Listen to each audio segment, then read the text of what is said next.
Habari za asubuhi mtazamaji wa IOTV na millardayo.com kokote uliko ambako unaifuatilia. Of course, hii ni IOTV na kuletea uchambuzi wa magazeti ya leo Jumamosi ya tarehe 3 ya mwezi wa 6 2017. Mimi ni David King kukupitishia kwenye taarifa zote hizi za magazeti ambayo yameandika taarifa zote kuanzia hard news, michezo mpaka udaku. Magazeti ya leo yako na taarifa ambayo inafanana kuhusiana na kilichotokea bungeni jana baada ya waziri kivuli wa nishati na madini John Mnyika kidogo kuzua utata jana kutokana na kubishana na spika wa bunge Job Ndugai ambaye pia aliagiza kiongozi huyo aondolewe bungeni haraka na walinzi, kitendo kilichopelekea kubebwa kama mtu wa kawaida sana, kitendo ambacho kidogo jana kilileta gumzo mitandaoni kutokana na jinsi ambavyo Mnyika alikuwa amefanyiwa. Anyway, tupitie taarifa za leo tuone kumeandikwa na nini kwenye magazeti ya leo. Gazeti Nipashe kurasa mbele leo limeandika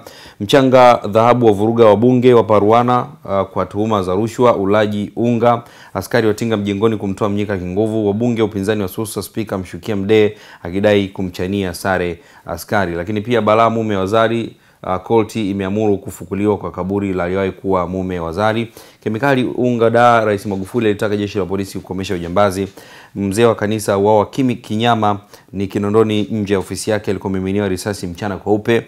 Lakini pia Magufuli amtega IGP Siro, taarifa katika ukurasa wa 3. Michezo kwenye ukurasa wa 32, Simba SC Yanga za watega mastaa.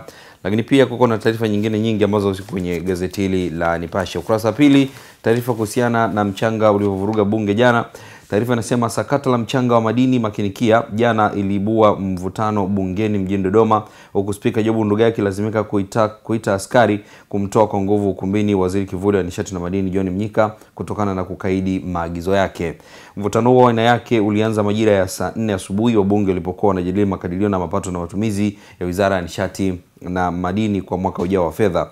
Katika mjadala huo watunga sheria hao waligawanyika katika pande mbili, moja ikiunga mkono hatua zilizochukuliwa na serikali kuzuia mchanga huo kusafirishwa nje ya nchi, huku upande wa pili kulalamikia kile ilichodai kwamba uamuzi haukuzingatia hatua stahiki na utagharimu taifa mabilioni ya pesa. Mvutano huo ulikolea zaidi majira ya saa 6 mchana baada ya Mnyika kusimama kukitaka kiti cha spika bunge kuchukua hatua dhidi ya mbunge ambaye alisikia bungeni akitamka kuwa Mnyika ni mwizi.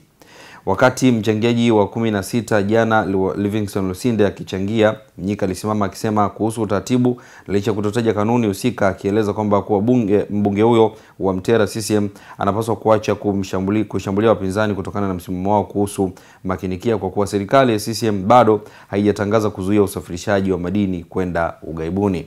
Baada ya maelezo hayo, Mnyika aliketi na Lusinde akaendelea kuchangia huku akisema ndio maana mimi huwa nasema wabunge tupimwe akili. Wakati Lusinde akiendelea kuchangia, sauti ya mwanamke ilisikika kidai Mnyika hana akili, jambo lililomuinua kitini mbunge huyo akibamba Chadema bila ruhusa ya spika, akitaka kiti kichukue hatua dhidi ya mbunge huyo wa kike ambaye hakumtaja kwa jina. Hata hivyo, spika alijaribu kumzimia kipaza sauti Mnyika, lakini ilishindikana hadi pale alipoomba msaada toka kwa wasaidizi wake. Baada ya kufanikiwa kumzimia kipaza sauti mbunge huyo, spika Ndugai alimwambia kwamba mbunge huyo ameruhusiwa kuzungumza na Lusinde na kuwa ametamka maneno ya kumtusi Mnyika, hivyo akamtaka waziri kivuli huyo aketi. Hata hivyo, Mnyika aliendelea kusimama na kulazimisha kiti kichukue hatua dhidi ya mbunge mwenzake. Kwa mara ya mwisho mheshimiwa Mnyika na kuagiza uketi chini. Alisikika spika Ndugai kisha akaagiza askari wa bunge wamuondoe ukumbini mbunge huyo kutokana na ukaidi wa agizo lake. Nikimnukuu anasema, leo ni Ijumaa, huyu asionekane hapa bungeni kwa wiki nzima, alisema spika Ndugai.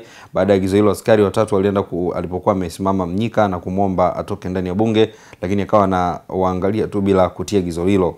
Kutokana na aliyo spika Ndugai alisikika kifoka, nyie askari au raia, toeni huyo hadi nje kabisa ya bunge, na askari hao walitekeleza agizo hilo na kumtoa nje mbunge huyo. Kwa taarifa hizo ziko zaidi kwenye gazeti hili Nipashe, unaweza kuendelea kuzisoma. Taarifa nyingine kuhusiana na gazeti hili zimeandikwa mzee wa kanisa wa kinyama. Taarifa inatokea jijini Dar es Salaam ambapo inasema mzee wa kanisa mstaafu kutoka kanisa la Kiinjili la Kilutheri Tanzania KKKT ushirika wa Segerea, Samson Zani ameuawa kwa kupigwa risasi na watu wanaosadikiwa kuwa ni majambazi. Zani mwenye miaka 45 ambaye kwa waumini wenzake alikuwa akijulikana kama Mzee Zani au Uncle Sam kama walivyokuwa wakimuita marafiki zake, aliuawa juzi kwa kupigwa risasi mguuni na mgongoni nje ya ofisi yake mtaa wa Ruinde, Kinondoni, jijini Dar es Salaam. Kabla ya kukumbwa na umauti, Zani ambaye pia ni mfanyabiashara na mmiliki wa kampuni ya Cell Solution, muda mfupi kabla ya kukumbwa na umauti alikuwa ameshuka kutoka kwenye gari lake akitokea benki ya Stanbic kuchukua fedha. Kaka wa marehemu Charles Zani akizungumza na Nipashe jana nyumbani kwa marehemu mtaa wa mkoa wa Kisukuru jijini Dar es Salaam, alisema alipata taarifa za kifo cha mdogo wake akiwa mkutanoni. Taarifa zaidi ziko kwenye gazeti hili Nipashe. Kwenye taarifa zingine kwenye gazeti hili kuna taarifa kuhusiana na serikali yataka uungwaji mkono kimataifa kuhudumia wakimbizi.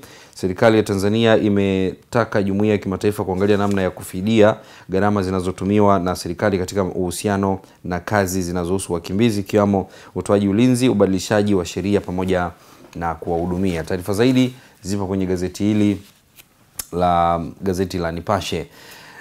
Kuko na ripoti maalum pia kwenye ukurasa wa 5 kuhusiana na ukosefu wa fedha unavyoua miradi ya maendeleo. Taarifa hii inazidi kuandikwa na gazeti hili kila siku. Lakini pia kwenye ukurasa wa 4 kuko na taarifa kuhusiana na msaidizi wa Mwongo achongewa kwa JPM. Mbunge wa Ubungo Saidi Kubenea Chadema ameshauri uongozi wa juu wa serikali kumwajibisha naibu waziri wa nishati na madini Dr. Medad Kalemani, akidai kwamba amehusika na changamoto zilizomngoa aliyekuwa waziri katika wizara hiyo Profesa Sospeter Mwongo. Kubenea alisema hayo bungeni mjini Dodoma alipokuwa akichangia mjadala wa makadirio ya fedha hivyo kwa mwaka fedha ujao. Nikimenukuu anasema rais amemtumbua waziri wa nishati na madini Profesa Mwongo. Why? Yani kwa nini? Mwongo amefanywa mbuzi wa kafara. Katibu mkuu wa wizara ya nishati na madini ametumbuliwa, naibu waziri huyu hapa naye awajibike kwa nini wameondolewa nao hao yeye amebaki. Alibainisha naibu waziri huyo amefanya kazi kwenye wizara hiyo tangu mwaka 1999 alipomaliza chuo kikuu cha Dar es Salaam akiwa mwanasheria, na amekuwa huko mpaka alipopata shahada ya uzamivu. Sasa kama tunataka kumtoa Mwongo kafara, ni lazima naibu waziri pia wajibike. Ni lazima tujenge misingi katika taifa hili. Hatuwezi kuwa double standard. Kutokana na aliyo, naibu waziri wa maendeleo ya jamii, jinsia, wazee na watoto Dr. Hamisi Kigwangalla aliomba kumpa taarifa Kubenea, alieleza kwamba katika utendaji wa serikali anashika dhamana kwenye wizara ni waziri na anawajibika kwa majukumu yote. Taarifa zaidi unaweza kuendelea kuzisoma kupitia gazeti hili Nipashe.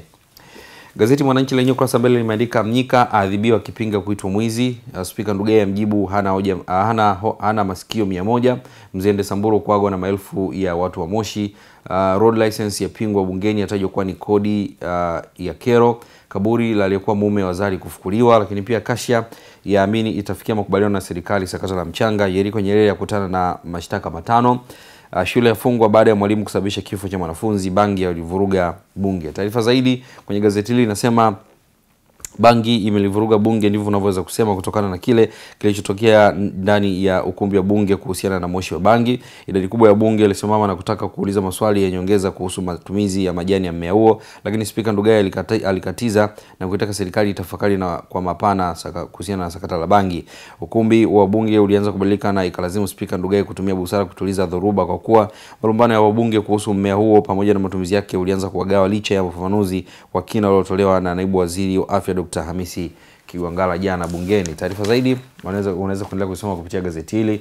Kwenye ukurasa wa 2 ya Kashia yaamini itafikia makubaliano na serikali sakata la mchanga. Taarifa inasema kampuni ya Kashia imesema inaamini itafikia maelewano na serikali hasa itakapowasilishwa ripoti ya kamati ya pili iliyoundwa na Rais John Magufuli kuchunguza athari za kiuchumi kutokana na usafirishaji wa mchanga wa dhahabu nje ya nchi.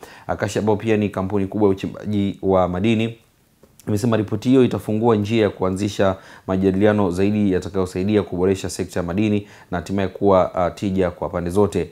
Kupitia taarifa yake kwa vyombo vya habari, Kashia imesema inaamini kwamba kamati hiyo iko mbioni kukamilisha kazi yake na pindi itakapowasilishwa itatoa mwelekeo ambao utasaidia kuboresha sekta ya madini. Nikimnukuu nasema tumetoa ushirikiano wa dhati kwa kamati hii tangu ilipoanza kazi yake, ikiamua kuwapa taarifa na ilitembelea maeneo ya machimbo yetu. Tunaamini pia ripoti hii itakapowasilishwa itakuwa ni muda mwafaka wa kuwa na majadiliano na serikali na hatimaye kufikia mwafaka utakaonufaisha pande zote mbili, ilisema taarifa hiyo.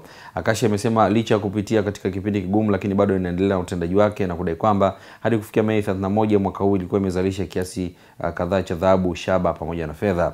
Imekiri kwamba kuyumba kwa mtiririko wa kibiashara, lakini imesisitiza kwamba kutofanya mabadiliko yoyote kwa wakati huu hadi pale itakapokuwa vinginevyo. Kampuni pia imesema katika kipindi hiki itaendelea kuhakikisha inachukua hatua zote za kukabiliana na athari zozote za kibiashara. Hivi karibuni Rais John Magufuli alikabidhiwa ripoti kutoka kwa kamati ya kwanza iliyokuwa ikichunguza kiwango cha dhahabu katika makontena 277 yaliyozuiliwa bandarini pamoja na maeneo mengine ya nchi. Taarifa zaidi zipo kwenye gazeti hili, unaweza kuendelea kuzisoma.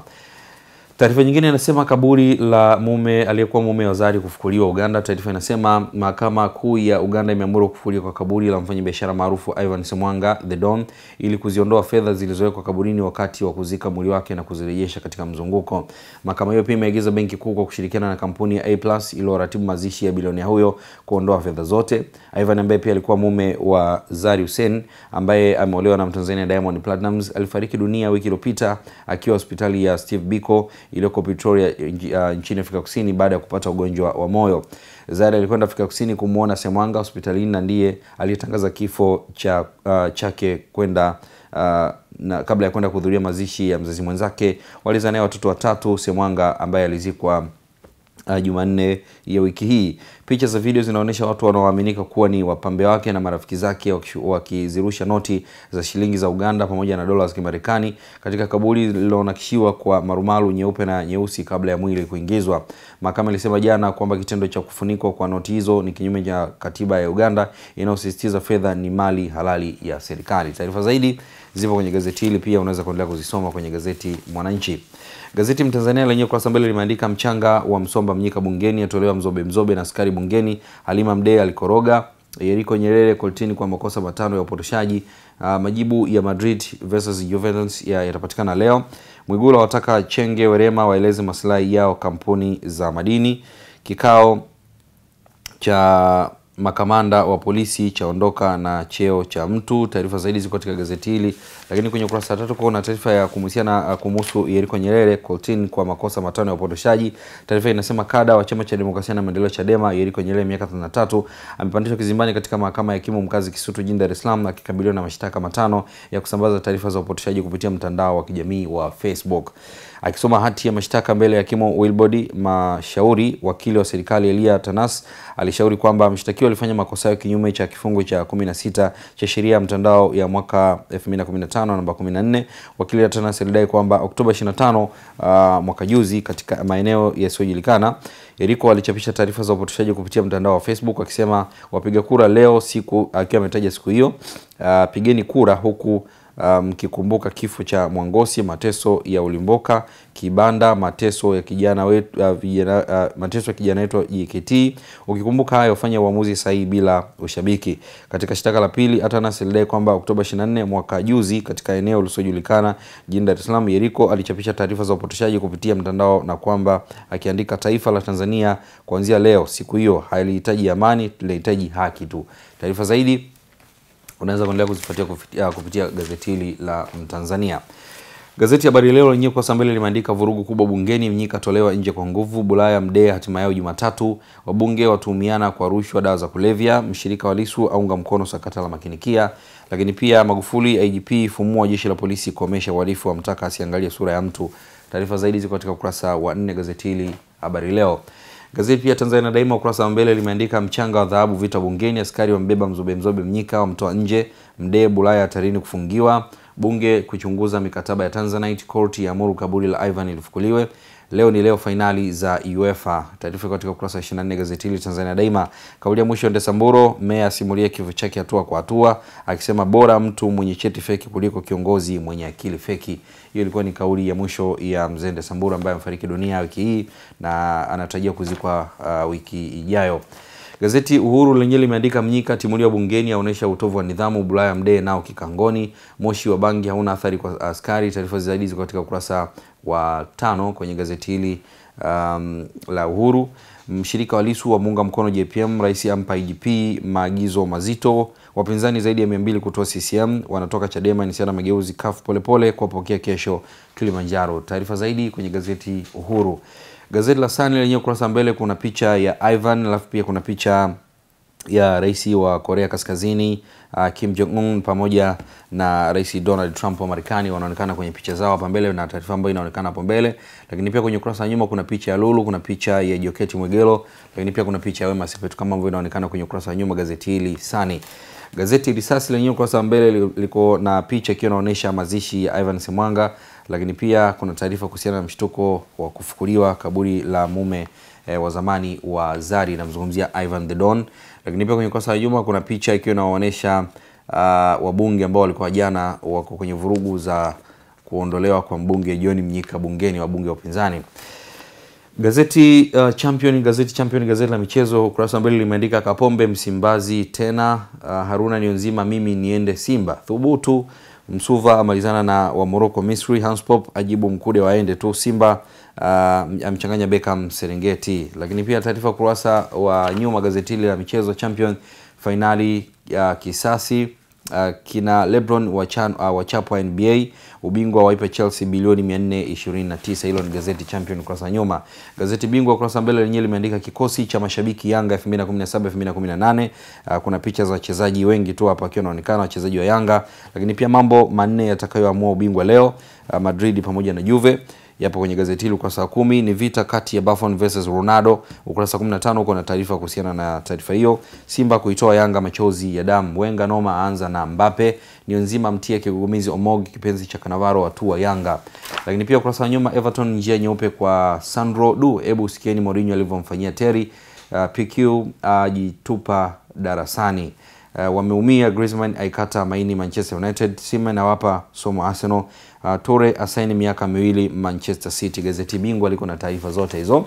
Gazeti Mwanaspoti lenyewe ukurasa wa nyuma, ukurasa wa mbele limeandika mume wa Zari kufukuliwa, Yanga yaanza kazi kwa fujo, wamchoma Fasta Rasta wa Mbao Msimbazi, kamati mpya yaleta mastaa wapya 5.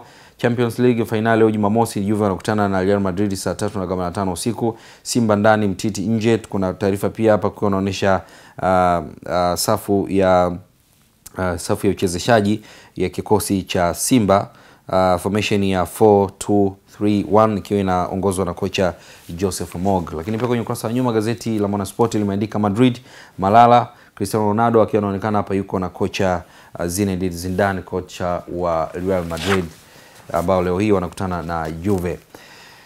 Naam, taarifa hizo za magazeti ya kimichezo zinatukamilishia uchambuzi wa magazeti ya leo kutoka IOTV na millardayo.com. Taarifa hizi zote pia unaweza kuendelea kuzifuatilia kupitia kurasa zetu za Facebook, Instagram pamoja na Twitter kupitia jina la Millardayo, lakini pia usisahau kusubscribe kupitia YouTube channel ya Millardayo kuweza kuzipata taarifa hizi zote kwa wakati kila ambapo zinakuwa zimetufikia.